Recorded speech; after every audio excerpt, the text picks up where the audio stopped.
Salut à tous et bienvenue dans ce nouvel épisode des parutions du mois.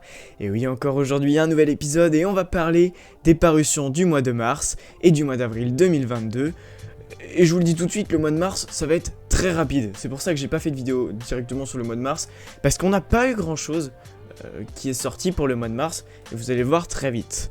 Donc on commence sans plus tarder le 9 mars avec la sortie du comics Legend l'Ancienne République chez Panini Comics. Donc il s'agit du premier tome d'une série à venir. Je peux pas encore vous dire combien de tomes il y aura.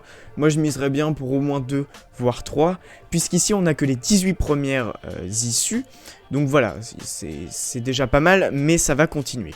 Le 16 mars, on a eu la sortie du comic 100% Dark Maul, le fils de Dathomir, qui nous raconte ce qui s'est passé après la saison 5 de The Clone Wars, quand donc Maul était un peu le patron de pas mal de syndicats du crime, et qu'il avait son armée de Mandaloriens avec lui.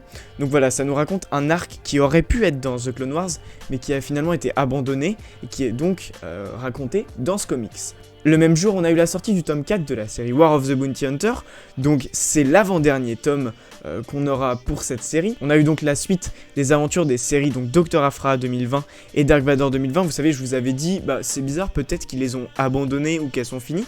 En fait, pas du tout.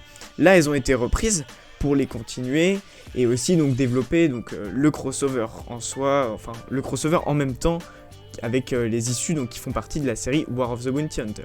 Maintenant on passe au mois d'avril et notamment le 6 avril avec la sortie du tome 6 de la série The Mandalorian chez Bibliothèque Verte. Donc il s'agit du dernier tome de cette série, voilà c'est la réédition comme je vous l'avais dit de la saison 2 au format donc Bibliothèque Verte. Il s'intitule Le Captif et donc nous raconte ce qui s'est passé dans les épisodes 7 et 8 si je me souviens bien de la saison 2 de The Mandalorian.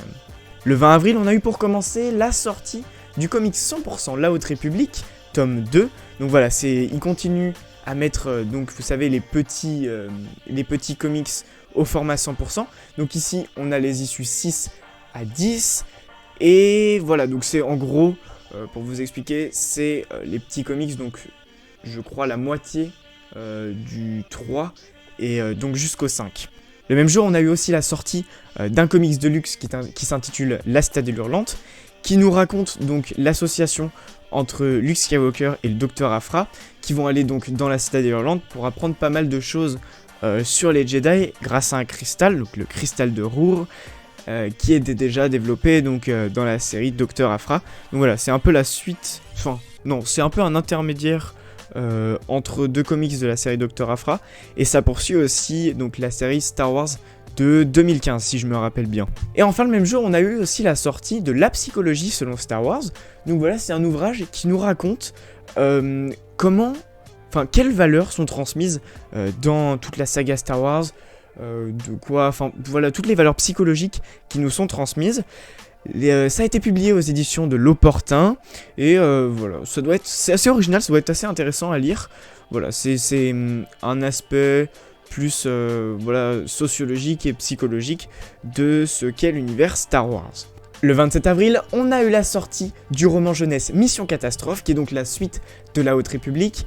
Donc même chose, lui il est publié chez la Bibliothèque Verte, et il nous raconte donc la suite des aventures pour Vernestraro, Imri Kantaros, voilà, c'est des personnages qu'on commence à connaître beaucoup, et aussi Avan Staros, donc, qui était déjà dans Une épreuve de courage, le premier roman jeunesse qu'on avait eu pour La Haute République. Et enfin, le 29 avril, on a eu la sortie de l'ouvrage Star Wars, la refondation du Space Opera, qui nous raconte comment donc la saga Star Wars a remis au goût du jour les codes du Space Opera, qu'est-ce que le Space Opera aussi, et voilà, pourquoi Star Wars est est décrit comme un Space Opera, et c'est publié aux éditions Le Murmure. Voilà, donc j'ai fait le tour des publications du mois de mars et d'avril. On se retrouve dans peu de temps pour faire les publications du mois de mai. J'espère que cette vidéo vous a plu, je vous dis à bientôt pour de nouvelles vidéos. C'était Dingerine pour les Archives Galactiques, à bientôt. Ainsi ai-je parlé.